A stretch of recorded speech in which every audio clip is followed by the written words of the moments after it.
বাংলাদেশের গ্রামীণ অর্থনীতি, সংস্কৃতি এবং জীবনযাত্রার এক অবিচ্ছেদ্য অংশ হল ধান কাটা। এটি কেবল কৃষকের ফসল ঘরে তোলা সাধারণ কোনো কাজ নয়, বরং বাংলার হাজার বছরের ঐতিহ্যের সঙ্গে মিশে থাকা এক পরম উৎসব।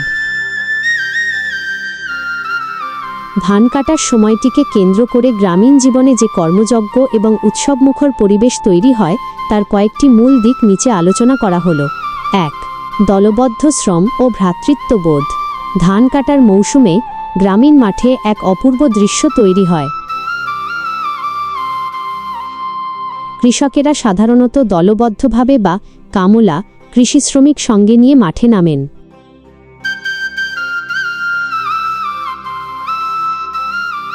কাঠফাটা রোদ কিংবা আকস্মিক ঝড় বৃষ্টির শঙ্কা মাথায় নিয়ে তারা একসঙ্গে কাস্তে হাতে সারিবদ্ধভাবে ধান কাটেন।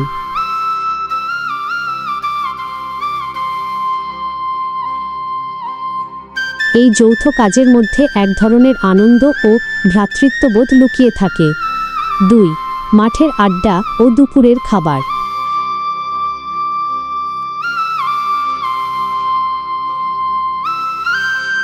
মাঠে ধান কাটার ফাঁকে ফাঁকে চলে গান আর গ্রামীণ আড্ডা।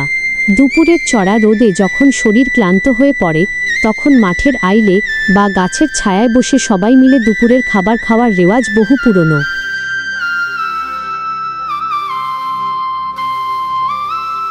বাড়ি থেকে পাঠানো গামছা বাঁধা, মোটা চালের ভাত, ডাল, আলুর ভর্তা কিংবা শুটকি ভুনা তাদের কাছে অমৃতের মতো মনে হয়।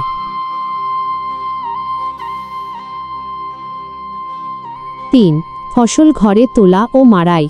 ধান কাটার পর সেগুলো আঁটি বেঁধে মাথায় করে কিংবা বাঁশের ভারে করে কৃষকের উঠানে নিয়ে আসা হয়। একসময় গরু দিয়ে বৃত্তাকারে ঘুরিয়ে ধান মাড়াই চামড়ানো করা হতো, তবে বর্তমান সময়ে আধুনিক প্রযুক্তির ছোঁয়ায় ধান মাড়াই মেশিনের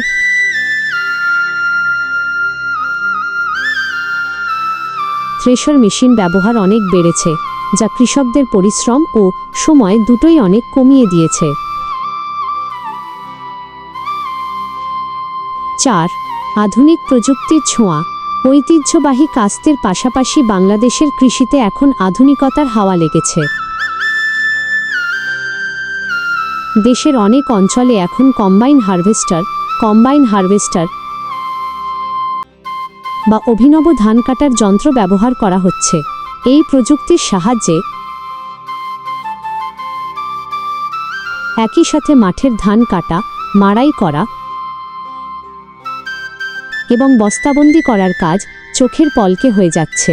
এটি শ্রমিক সংকট ও বৈরী আবহাওয়ার ক্ষতি থেকে কৃষককে দারুণভাবে রক্ষা করছে। ৫. নবান্ন উৎসব, আনন্দের জোয়ার। ধান কাটার পর যখন নতুন ধান কৃষকের গোলা ভরে, ধান কাটার শেষ সময়টা একজন কৃষকের জীবনে শুধু একটি কাজের সমাপ্তি নয়, এটি তার সারা বছরের হাড়ভাঙা খাটুনির এক পরম আনন্দময় উৎসব।